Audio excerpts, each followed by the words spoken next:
Sur le plan juridique, je suis totalement en phase avec Monsieur le Président. Il a totalement raison. Vous expliquez bien la procédure. Le juriste que je suis ne peut pas vous porter la contradiction parce que ce que vous dites est juste. La liste électorale n'est plus crédible. Mais non, la crédibilité, ce n'est pas la mention erronée.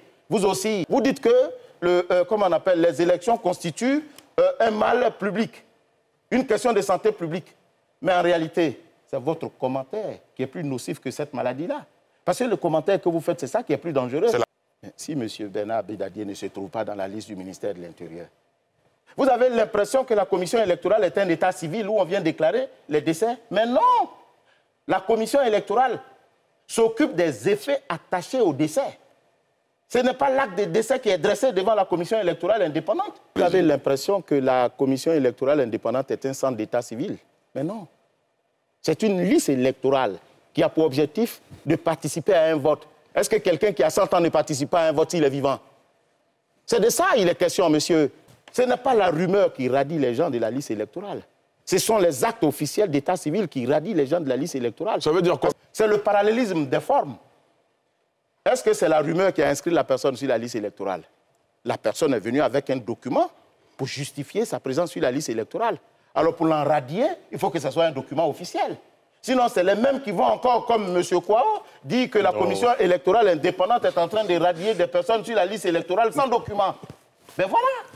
Je ne sais pas si vous vous souvenez, en 2015, le Premier ministre, paix à son âme, Charles Konabani, avait posé le même problème. Mais la commission lui a répondu et automatiquement, l'affaire s'est tue.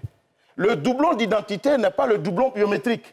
Voilà pourquoi il se peut faire qu'on trouve sur la liste électorale des gens qui ont le même nom, 3 ou 4 personnes qui ont le même nom, mais qui n'ont pas les mêmes empreintes digitales. Et comme le principe en vote, c'est une personne, une voix, et l'une ne peut pas se substituer à l'autre, pour nous, ça ne pose pas de problème. Mais généralement, pour ceux qui ne savent pas, considèrent qu'il y a des doublons. Et généralement, ce sont ces cas. Dites-moi, Bernard Bédadié, le B, c'est quoi? C'est Blin. Blin. Tout le monde ne le sait pas. Blin. Notre machine va rejeter parce qu'il s'appelle Bernard Belin Dadié. Blin, oui. C'est Blin Dadié. Vous avez dit Blin. Mais c'est pas Blin. C'est Blin, oui. C'est Blin. Oui, Blin, bon. Mais voilà déjà. Ah, non, c'est une question de prononciation peut-être. Ah ben oui, voilà. Mais ce que vous prononcez, c'est ce que vous avez écrit. Mais voilà déjà. Mais diantre, pourquoi voulez-vous que quelqu'un qui est décédé vienne voter? Puisqu'il y a une biométrie qui l'empêche de voter. Regardez ce que le code dit. L'article 12 dit quoi? Tout électeur peut demander la radiation d'une personne décédée. Dites-moi, monsieur Esso, est-ce que vous pouvez demander aujourd'hui la radiation de M. Bernard Bédadié sans avoir un acte de décès? Personne ne peut le faire. Ça veut dire qu'en réalité, il est demandé aussi aux parents de venir avec les actes de décès de leurs parents qui sont décédés pour permettre à la commission électorale de les radier. Voilà les réalités.